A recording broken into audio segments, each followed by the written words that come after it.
Nomor 2 dari OSK 2025. Jika suatu hari seorang pengamat melihat matahari terbit tepat dari arah timur, maka pernyataan yang benar adalah yang mana? Di sini ada 5 pernyataan. Pernyataan yang benar yang mana aja? Nah, kalau kita lihat di sini ada pernyataan yang ada tanggalnya gitu. Dari ini 21 Maret, 22 Juni, 23 September. Nah, untuk melihat sebenarnya apa perbedaan yang dilihat oleh pengamat pada tanggal-tanggal ini, kita bisa coba lihat contohnya dalam suatu analema. Analema ini merupakan diagram posisi matahari di jam yang sama dan di lokasi yang sama pada bulan-bulan yang berbeda, gitu, atau pada tanggal-tanggal yang berbeda saja. Jadi contohnya di sini ketika bulan April atau September, itu posisi matahari berada pada kurang lebih seharusnya ini adalah tepat di arah timur gitu. Sementara itu ketika Juni itu dia posisinya di jam yang sama dan di lokasi yang sama itu ternyata lebih utara. Ke kiri ini utara, sedangkan ke kanan ini adalah selatan. Jadi ketika bulan Juni posisi matahari lebih ke utara. Sedangkan untuk di bulan Desember terlihat bahwa posisinya ternyata lebih selatan. Ingat tadi di lokasi yang sama dan di jam yang sama.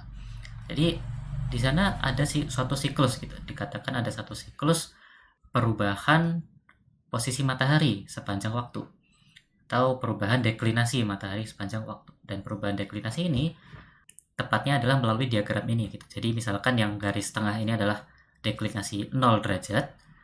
Deklinasi matahari 0 derajat itu terjadi ketika vernal equinox dan autumnal equinox. Dan equinox ini terjadi pada ini ya, ada tanggalnya bulan ketiga atau bulan Maret dan bulan 9, bulan September. Jadi tadi berdasarkan analema terlihat bahwa pada bulan April atau September itu posisi matahari akan tepat berada di timur. Sementara ini terlihat di antara tanggal-tanggal equinox tadi itu deklinasi matahari berubah dari yang awalnya vernal equinox itu dia deklinasinya 0 derajat, dia berubah atau bertambah gitu ke deklinasi positif gitu. Dia akan bertambah nilainya sampai di satu posisi di sini pada tanggal 22 Juni deklinasi matahari itu mencapai nilai maksimumnya yaitu 23,5 derajat di sini. Barulah setelah itu dia menurun lagi. Setelah 22 Juni itu dia menurun deklinasinya sampai ke autumnal equinox di mana dia deklinasinya menjadi 0 lagi. Apabila dilanjutkan, nilai deklinasi itu akan terus menurun sampai di tanggal 22 Desember dia akan mencapai nilai terendahnya yaitu deklinasi minus 23,5. Barulah dia naik lagi sampai di kalian bedanya bisa tahun selanjutnya gitu, dari Desember tahun selanjutnya di bulan Maret itu dia akan sampai di vernal equinox selanjutnya. Inilah yang dinamakan sebagai siklus deklinasi matahari. Nah, dari sini terlihat apabila kita acuan ke analema tadi juga bahwa matahari akan terbit tepat di arah timur itu hanya ketika equinox terjadi, singkatnya. Dan equinox itu terjadi pada Maret dan September. Jadi bisa dikatakan pernyataan yang satu ini adalah benar. Di sekitar 21 Maret matahari akan tepat di arah timur, begitu juga yang pernyataan kelima. Sementara yang 22 Juni ini pernyataan ketiga adalah salah. Seperti dilihat pada gambar analema juga, kalau di tanggal 22 Juni matahari akan sedikit lebih ke utara. Atau lebih tepatnya dia 23,5 derajat lebih utara daripada ketika di bulan April September. Jadi dia lebih utara. Nah, untuk pernyataan kedua dan keempat ini, apakah posisi pengamat di utara dan selatan ekuator itu berpengaruh? Ini sebenarnya agak tricky gitu. Jadi ketika kita bilang matahari itu tepat berada di arah timur ketika terbit di tanggal-tanggal equinox, itu sebenarnya mereka tepat berada di timur hanya saat dia di horizon saja, gitu. Ketika ketinggiannya 0 derajat. Gitu. Nah, sementara di sini aku bandingkan untuk ketiga pengamat di posisi yang berbeda-beda, ada di Tokyo, di Pontianak, dan di Cape Town. Ini aku sengaja pilih karena lintang mereka berbeda-beda. Yang Tokyo adalah di utara ekuator, dan Pontianak itu kurang lebih tepat di ekuator, dan Cape Town itu adalah sebuah kota yang dia adalah di selatan ekuator. Jadi kita lihat pada tanggal yang sama 21 Maret ini, matahari tepat berada di timur.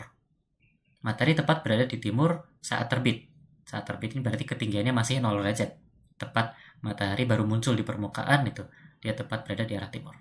Itu baik di Tokyo ataupun Pontianak ataupun Cape Town, mereka tepat berada di arah timur. Nah, tetapi ini akan tricky karena biasanya tidak semua pengamat itu bisa melihat sampai ketinggian 0 derajat. Biasanya mereka akan melihat pada suatu ketinggian, misalkan suatu nilai positif gitu ya, suatu nilai positif ketinggian. Karena 0 derajat itu biasanya tertutupi oleh sesuatu. Misalkan kalau di sini kan ada tertutupi pohon gitu ya, ada pohon, kemudian di sini bisa juga di latar belakang ada gunung juga yang menutupi horizon atau ketinggian 0 derajat. Dan ini akan terlihat di sini ada grid-grid ya, ada seperti kotak-kotak di sini. Ini merupakan kotak-kotak ekuatorial. Jadi dia menunjukkan lintasan pergerakan benda langit. Di sini terlihat gridnya cukup berbeda antara Tokyo, Pontianak maupun Cape Town. Ini adalah akibat dari lintang mereka yang berbeda. Jadi kalau misalkan kita ambil Pontianak terlebih dahulu, karena dia berada di ekuator, lintasan matahari pada 21 Maret itu akan tampak terlihat seperti lurus gitu. Lurus dari timur, lurus terus ke atas hingga nanti sampai di zenit, kemudian sampai nanti terbenam lagi tepat di arah barat. Nah, artinya meskipun nanti matahari telah naik cukup tinggi dan punya satu ketinggian, jadi entah sudah melewati gunung ataupun pohon yang menutupinya di bawah di permukaan ini, matahari tetap akan berada di timur gitu. Tetap tepat di arah timur. Sementara itu tidak terjadi kalau kamu di Tokyo, kalau kamu pengamat di Tokyo maupun Cape Town. Jadi berdasarkan lintasan ekuatorial ini, matahari mungkin memang terbit tepat di arah timur, tetapi semakin ketinggiannya bertambah, dia akan semakin, misalkan kalau di Tokyo ini dia akan semakin ke selatan gitu. Di kanan adalah selatan, kiri adalah utara. Matahari makin lama makin naik itu akan ke arah selatan. Jadi ketika dia ada di suatu ketinggian, misalkan telah melewati gunung ataupun pohon tadi, dia tidak lagi berada tepat di timur, melainkan udah agak ke selatan. Kebalikannya, kalau kamu sedang berada di Cape Town, matahari nanti akan naik sesuai garis ekuatorial tadi, dan setelah cukup tinggi dia akan sedikit ke utara, tidak tepat berada di timur lagi. Nah, jadi bagaimana untuk menjawab seperti ini? Mungkin pembahasannya akan berbeda tergantung guru dan tutor kalian. Tapi di sini aku jadikan acuan bahwa pengamat melihat matahari terbit, gitu ya. Dan terbit ini lebih aku interpretasi sebagai matahari melewati horizon, melewati 0 derajat. Jadi ketinggiannya sudah positif. Kalau dia pengertiannya seperti itu, maka sebenarnya pernyataan yang kedua dan keempat ini benar-benar saja. Itu baik pengamat di utara ekuator maupun di selatan ekuator, itu matahari tepat berada di arah timur. Tapi tadi kalau kalian menginterpretasi terbit ini sebagai sesuatu yang berbeda, misalkan terbit itu jam 7 pagi. Nah, jam 7 pagi itu pasti matahari sudah memiliki satu ketinggian gitu. Tidak lagi di horizon, tapi satu ketinggian. Dan dengan begitu, pengamat di utara dan selatan ekuator tidak lagi mengamati matahari tepat di arah timur. Maka tadi kalau di Tokyo dia udah agak ke selatan, kalau di Cape Town dia udah agak ke utara gitu. Jadi pernyataan yang 2 dan 4 ini bisa saja salah gitu. Kalau kamu mengartikan terbit sebagai sudah punya satu ketinggian atau di jam tertentu saja gitu. Jadi kesimpulannya untuk soal ini, pernyataan 1 dan 5 itu sudah pasti benar. Sedangkan yang kedua dan keempat ini tergantung pada interpretasi sebenarnya. Apa yang kalian sebut terbit gitu.